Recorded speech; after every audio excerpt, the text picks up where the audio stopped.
My husband had a romantic getaway with his coworker. I found out and planned my revenge.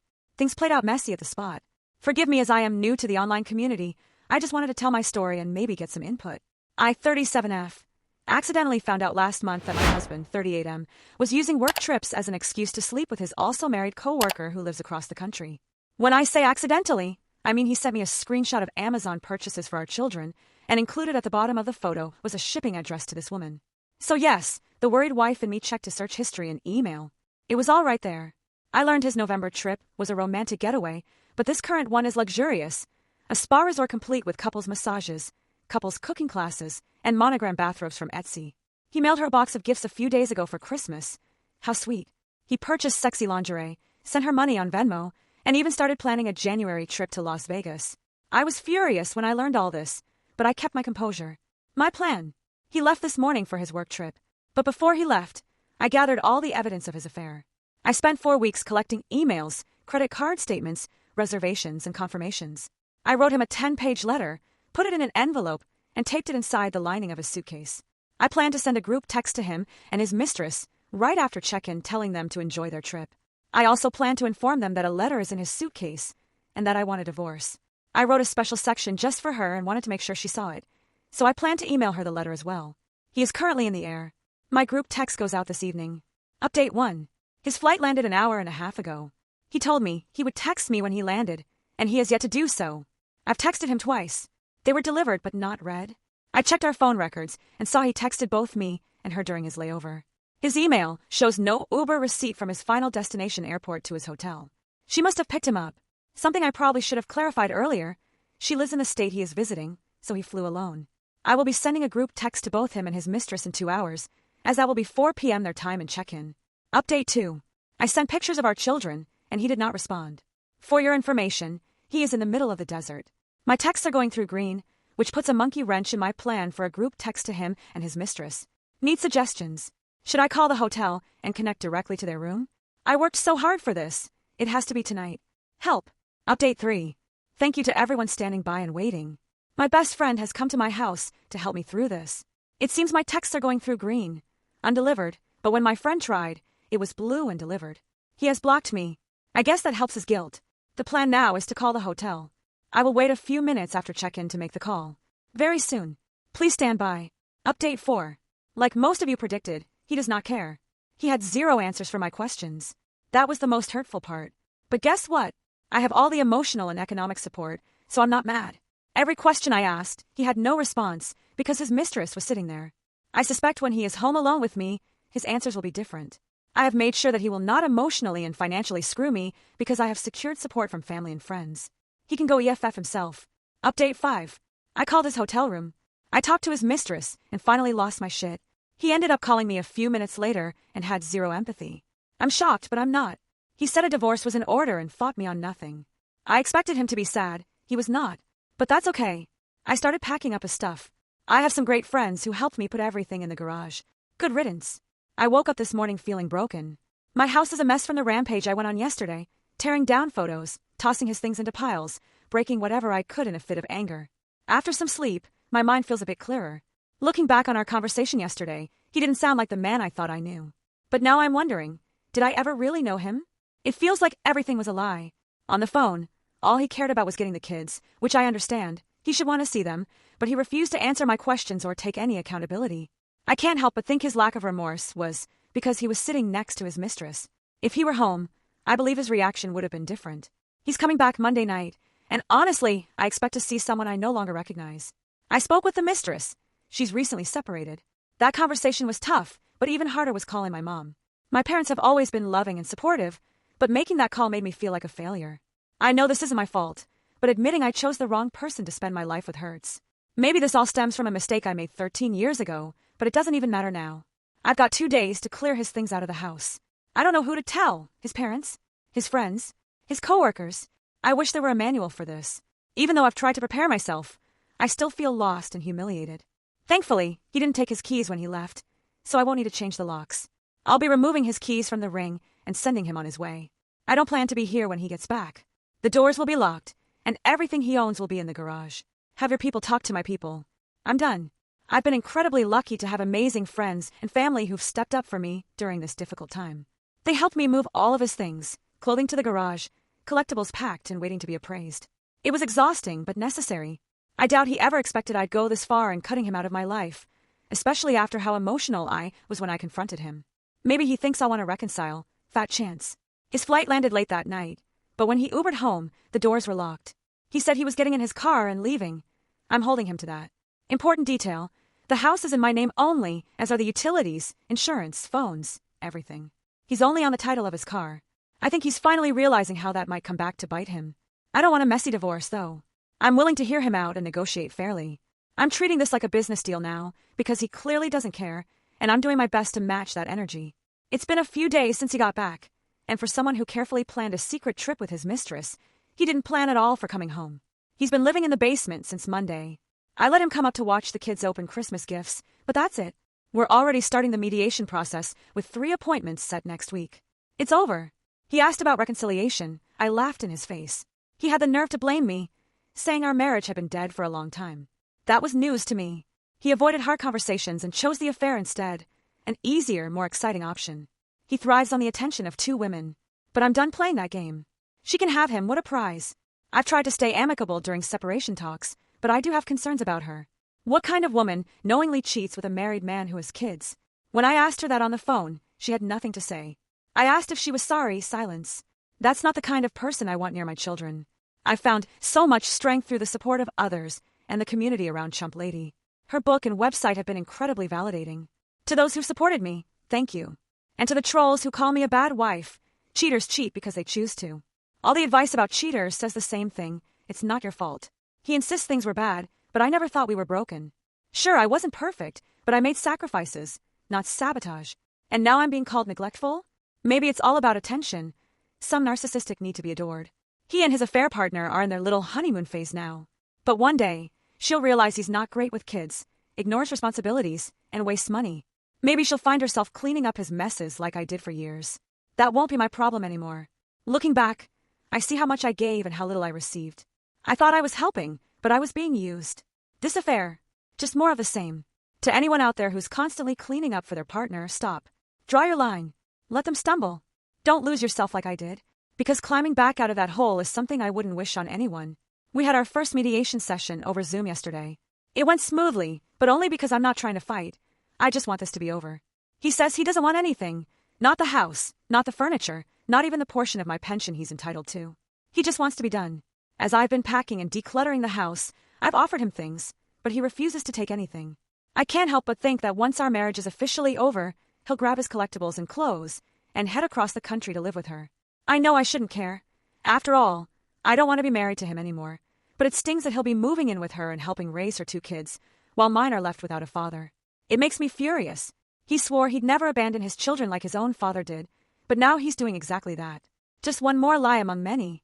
I try to take comfort in the idea that the fantasy won't last. Reality will eventually hit, and she'll see that he's more of a burden than a partner. Still, it's hard to accept that while I'm holding things down here, he'll be playing house with someone else, and her children will have both their parents, while mine won't have their dad at birthdays, basketball games, Cub Scouts, or school events.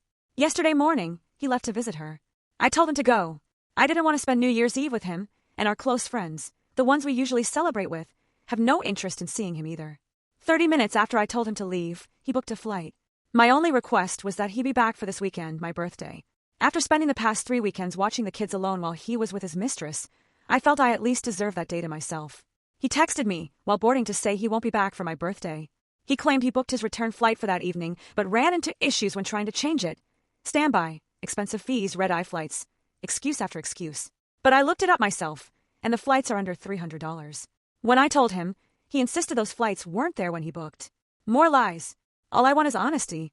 If you don't want to be here for my birthday, just say so. If you don't want to see your kids, say that too. I can't make you be a parent. I told him he still has the option to rebook. It's his choice. That's all I can do. Stay tuned for whether he actually comes back this weekend. It was New Year's Eve, and I was waiting for a call from him that never came. I was angry, not just at him, but because I had promised the kids their dad would call at midnight to wish them a happy new year. I ended up looking like a liar. When I texted him, his excuse was, they're with their friends. I didn't want to bother them. But let's be real, he didn't want to be bothered. If I had been the one away from the kids on New Year's, I would have FaceTimed and counted down with them. Most parents would. He told me, if you had said you told them I'd call, then I would have. So now it's my fault? Why should I have to remind a father to call his own children on New Year's? That moment said a lot. Our kids aren't a priority to him. I guess he didn't want to ruin his vacation with his new girlfriend and her kids, his new little family. Today's my birthday, and he comes back tonight. I told him in my text on New Year's that I won't speak to him until our next mediation meeting on the 12th. I've tried to be civil for the sake of the kids, but he's not even trying for them. The past few days have felt strange. We barely talk by mutual choice, and when we do it's about the kids or mediation. We're civil, even friendly in front of the kids, which is good but weird. We're not fighting, just coexisting and focusing on getting through this divorce. I'm fine with that. But last night, while I was cleaning, I overheard him talking on the phone in the basement. He didn't know the door was open. I wasn't trying to eavesdrop, I was just closing the door when I heard him tell her I've been acting crazy. What? We hardly speak, and when we do it's calm. Then he told her about a conversation we had and made up everything, saying I exploded, cried, raged. None of it happened. He claimed he laughed in my face, which also never happened.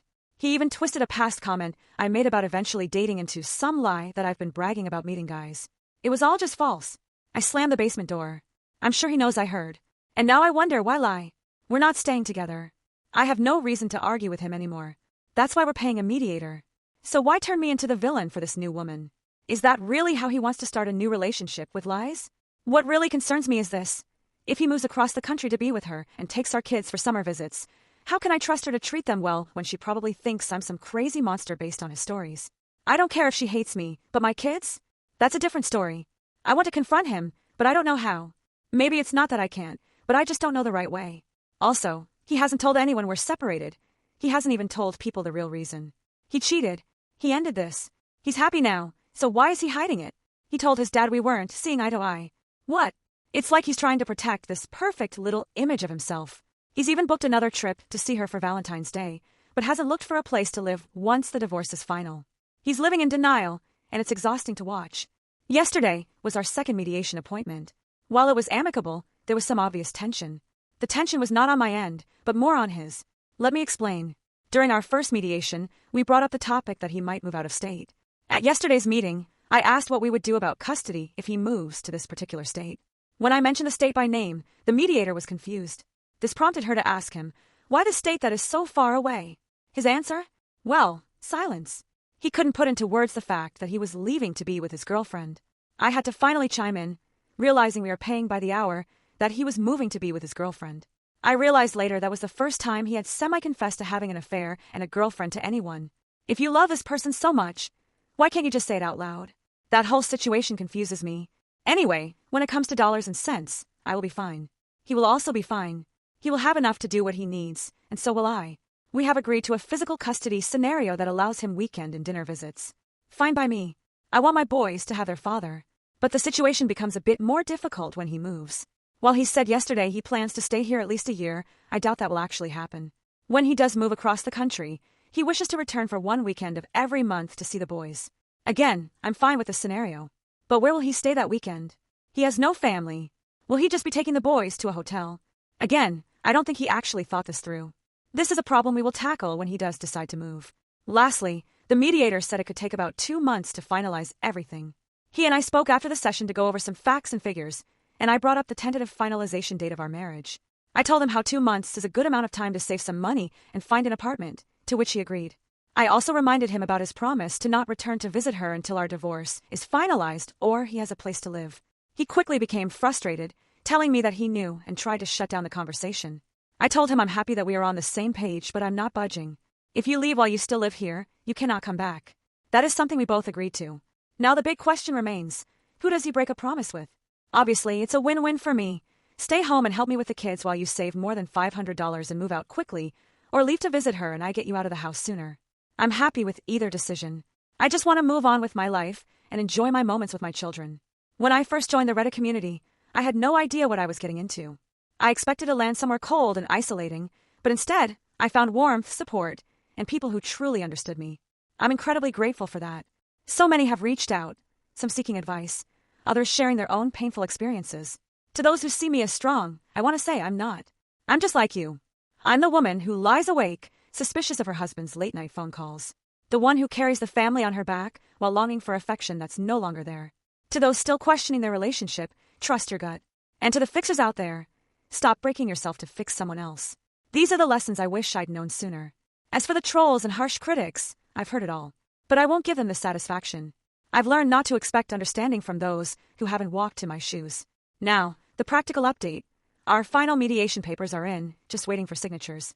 The divorce process is nearly over. He's finally looking for an apartment, though slowly. I suspect he wants to be moved out by February 1st, so he can visit her for Valentine's Day. And, well, he did. He left that morning, told the kids nothing, and left me to clean up the emotional mess. Despite past agreements that he wouldn't visit her until he had his own place, he broke that promise. Again, he's technically within his rights to be here, but morally, that's another story. He put down a deposit on an apartment, but won't commit to a move date. I've even offered furniture, anything to speed things up. Still, he drags his feet. Meanwhile, I found out she recently had COVID, so now I'm worried about exposure to me and the kids. I've had a heartbreaking couple of weeks, especially after losing a beloved family member to COVID during his little vacation. When I called to tell him, he was outside with her kids. That stung more than I expected. He didn't bother to get tested until 2 weeks after his return. His carelessness was infuriating. But now I hear the ripping sound of packing tape, and I feel hope. He's finally moving out. I'm actually happy enough to be civil, to talk, to coordinate schedules for the kids. But then he dropped a bomb. She might meet our children. I asked to meet her first. Seems fair, right? He hesitated, questioned why I'd need to. But I held firm. I have every right to know the people around my children. Maybe he fears she'll see me for who I am, just a good person, not the villain he's painted me to be. Later that night, he cried. He said his father finally treated him like a son after he confessed everything. I'm still trying to make sense of that. His father just asked for a divorce too, after 30 years of marriage, and is already seeing someone new. Is this generational? Is cheating just something passed down? I reached out to my MIL. She didn't know about the affair. She thought he wanted a divorce to find himself. But I know better. And while I haven't told her yet, I will, once I have more clarity. It finally happened. He's gone. The basement is so empty now it echoes. The day he moved out, a box truck pulled up, and my kids rushed to the window.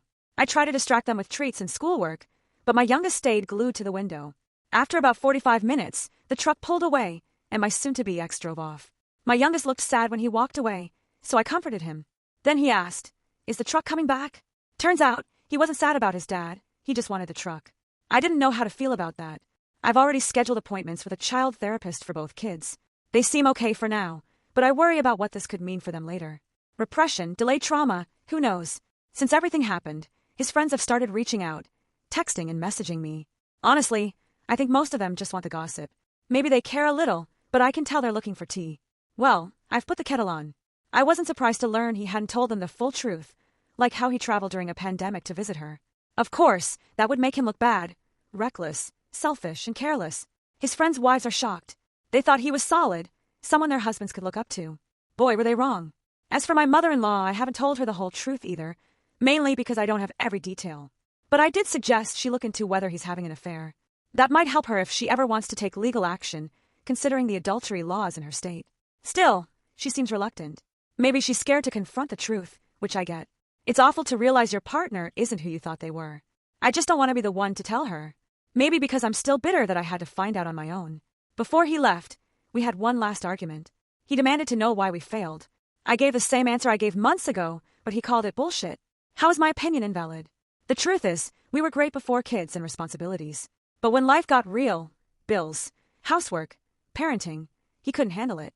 He missed the honeymoon phase, and that's exactly what this new relationship gives him.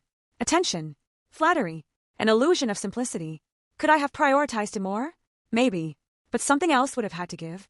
I carried the bulk of the responsibilities, parenting, meals, errands, school events, everything, so he could have his downtime. I thought it was an act of love. I thought it would pay off later. Maybe that was my mistake. He admitted she gave him attention whenever he wanted it. It was all about him.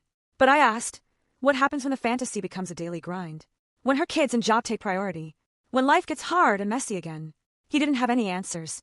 He probably hasn't thought that far ahead. I know some people will blame me, say I didn't give him what he needed.